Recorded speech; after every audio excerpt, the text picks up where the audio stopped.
फडणवीसांनी संपलेलं कुटुंब उभं केलं. तुम्ही पालकमंत्री आहात की पोस्टमन आधी ते ठरवा. मोहिते पाटलांवर टीका केल्याशिवाय आमचं दुकानच चालत नाही. आमच्या पाठीशी 600 मतदारांची ताकद आहे. मोहिते पाटलांची उलटी गिनती सुरू झाली. ही विधानं कोणत्याही एका व्यक्तीची नाही आहेत. सोलापूर विधान परिषदेच्या निवडणुकीच्या पार्श्वभूमीवर खासदार धैर्यशील मोहिते पाटील आणि सोलापूरचे पालकमंत्री जयकुमार गोरे यांच्यात आरोप प्रत्यारोपांचा जो मोठा कलगीतुरा रंगलेला दिसतोय, त्याच्यातील ही काही विधान आहेत. खर तर सोलापूर विधान परिषदेची ही निवडणूक फक्त 2 उमेदवारांची नाहीये, तर ती जयकुमार गोरे विरुद्ध धैर्यशील मोहिते पाटील अशी प्रतिष्ठेची लढाई बनली आहे. माळशिरस परिसरात मोहिते पाटील घराण्याचं आजही चांगलं वर्चस्व आहे. अनेकदा असं दिसून आलंय की त्या भागातील राजकीय समीकरणावर मोहिते पाटील घराण्याचा प्रभाव राहिलाय.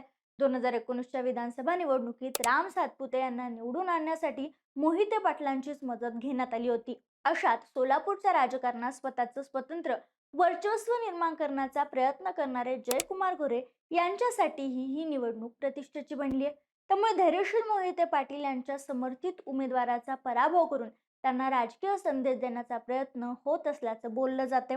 दुसरीकडे महायुतीकडे स्पष्ट संख्याबळ असतानाही धैर्यशील मोहिते पाटील यांनी ही निवडणूक बिनविरोध होऊ न देता आपला उमेदवार मैदानात का उतरवला? त्यामागची नेमकी राजकीय गणित काय आहेत?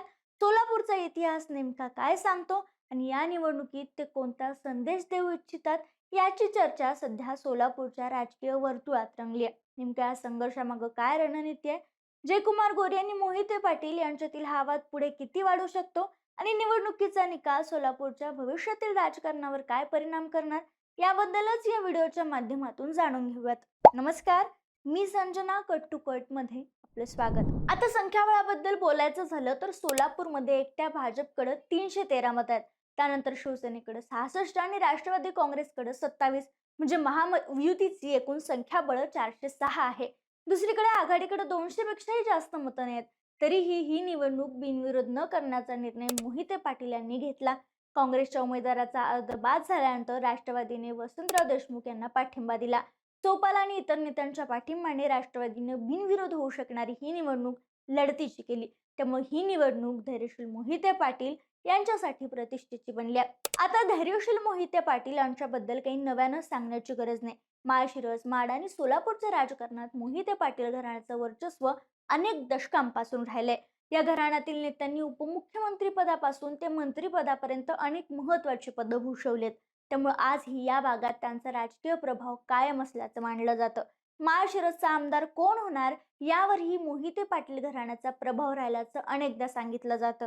मग असे सांगितल्याप्रमाणे 2019 मध्ये राम सातपुते यांच्या विजयामागही मोहिते पाटील घराण्याचा पाठिंबा असल्याची चर्चा आहे. लोकसभेचे तिकीट मिळालं नाही म्हणून धैर्यशील मोहिते पाटलांनी 2024च्या लोकसभेपूर्वी राष्ट्रवादी काँग्रेस शरदचंद्र पवार पक्षात प्रवेश केला आणि यानंतर ते निवडून येऊन खासदार झाले. विधानसभा निवडणुकीत ही भाजपला चांगलं यश मिळालं. मात्र सोलापूर सारख्या महत्वाच्या जिल्ह्याचं पालकमंत्रीपद स्थानिक नेत्यांऐवजी जयकुमार गोरे जे सातारचे यांच्याकडे देण्यात आलं. यामुळे सुभाष देशमुख, विजय देशमुख यांसारखे ज्येष्ठ नेते जिल्ह्यात असतानाही देवेंद्र फडणवीस यांच्या निकटवर्तीय मानले जाणारे जयकुमार गोरे यांच्यावर ही जबाबदारी सोपवण्यात आली. सुरुवातीपासूनच भाजपमधील काही नेते आणि कार्यकर्त्यांना जयकुमार गोरे यांची वाढती पकड रुचलेली नव्हती. स्थानिक निवडणुकांमध्ये अनेकांना विश्वासात न घेता उमेदवारी देण्यात आली असा आरोपही सोलापूरमधील पक्षातील काही वरिष्ठ नेत्यांनी केला होता.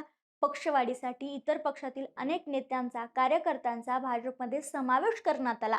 मात्र त्यामुळे सुरुवातीपासून पक्षाशी प्रामाणिक राहिलेल्या कार्यकर्त्यांना डावललं गेल्याची भावना सोलापूरमध्ये महायुतीतीलच नेत्यांमध्ये निर्माण झाली. आजही महायुतीतील काही नेत्यांना जयकुमार गोरे यांचा वाढता प्रभाव मान्य नाहीये. सुभाष देशमुख, विजय देशमुख अनेक दिग्गज नेते आहेत ज्यांना राजेंद्र राऊत यांना उमेदवारी देण्याचा निर्णय आमच्याशी न करता घेण्यात आल्याचं बोललं गेले अशी कुजबूज सुरू आहे. अधिकृतपणे अशी कोणती माहिती नाही, मात्र ही चर्चा झाल्याचं सांगितलं जातं. सध्या त्यांनी म्हणजे देशमुखांनी पाठिंबा किंवा महायुती निवडून येईल असं विधान केलं असलं तरी ही नाराजी कशी निकालात दिसून येईल हेही सांगता येत नाही. याच नाराजीचा फायदा धैर्यशील मोहिते पाटील घेण्याचा प्रयत्न करतात. प्रशांत परिचारक यांना उमेदवारी न मिळाल्यामुळे त्यांचेही कार्यकर्ते नाराज असल्याची चर्चा आहे. स्वतः प्रचारामध्ये परिचारक दिसत असले तरी त्यांचे समर्थक कोणती भूमिका घेतील हा वेगळा प्रश्न आहे. राजेंद्र राऊत यांच्या बाबतीत सगळ्यात जास्त चर्चेला जाणारा एक मुद्दा होता तो म्हणजे जिल्हा मध्यवर्ती सहकारी बँकेचं प्रकरण. त्यावेळी त्यांनी न्यायालयात धाव घेत अनेक महत्वाच्या नेत्यांवर टीका केली होती, ज्यामुळे विजयसिंह मोहिते पाटील, दिलीप सोपल, बबन शिंदे, राजन पाटील, संजय शिंदे, दिलीप माने, दीपक साळुंखे पाटील, प्रशांत परिचारक अडचणीत आले होते. आज तेच नेते महायुतीत त्यांच्यासोबत उभे आहेत. त्यामुळे जुन्या मतभेदांचा परिणाम या मतदानावर होऊ शकतो का, असा प्रश्नही उपस्थित केला जातोय. राजकीय जाणकारांच्या मते विविध नेत्यांमधील मतभेद आणि गटबाजीचा फटका या निवडणुकीत बसू शकतो आणि मोहिते पाटील यांनी याच मुद्द्यावर राजकारण करत स्थानिक मतदार, स्थानिक नेते आपल्याकडे कसे वळतील यावर भर दिलाय. मात्र दुसरीकडे धैर्यशील मोहिते पाटील यांना महाविकास आघाडीतून अपेक्षित साथ मिळताना दिसत नाहीये. उत्तमराव जानकर, अभिजित पाटील, नारायण पाटील यांसारख्या नेत्यांनी एकतर उमेदवाराला पाठिंबा दिलेला नाहीये किंवा त्यांनी तटस्थ भूमिका घेतली आहे. त्यामुळे महायुतीतील नाराजांना आपल्या बाजूला खेचण्याचा प्रयत्न करत असताना मोहिते पाटील यांना स्वतःच्याच आघाडीतील नाराजीचाही सामना करावा लागतोय. पण या निवडणुकीत काय होईल हे सांगता येत नाहीये, कारण समीकरणच इतकी गुंतागुंतीची बनली आहेत. आणि सोलापूरचा इतिहास पाहिला तर 1998चं उदाहरण इथं महत्वाचं ठरतं. त्यावेळी विधान परिषद निवडणुकीत भाजपकडे फक्त 70 मतं होती, तर काँग्रेसकडे 300 पेक्षा जास्त. तरीही भाजपचे उमेदवार सुभाष देशमुख यांनी काँग्रेसचे युनुस शेख यांचा 36 मतांनी पराभव केला. त्यामागं पक्षातील नाराजी, मतभेद, गटबाजी, असंतोष ही कारणं सांगितली गेली होती. आता त्याच पद्धतीचा फायदा धैर्यशील मोहिते पाटील घेण्याचा प्रयत्न करत असतात. यात ते कितपत यशस्वी होतील हे निकालानंतर स्पष्ट होईल.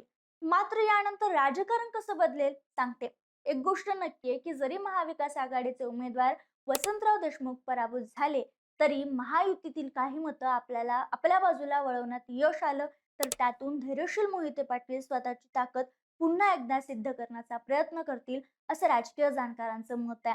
म्हणजे जरीही जयकुमार गोरे हे पालकमंत्री असले तरी तुमची मतं, महायुतीतील मतं आमच्या काही उमेदवाराला मिळालेत सांगून पुन्हा एकदा आपलं वर्चस्व धैर्यशील मोहिते पाटील सिद्ध करू शकतात. मात्र या सगळ्या राजकीय गणितांचा अंतिम निकाल काय लागणार हे निवडणुकीचा निकाल जाहीर झाल्यानंतरच स्पष्ट होणार आहे.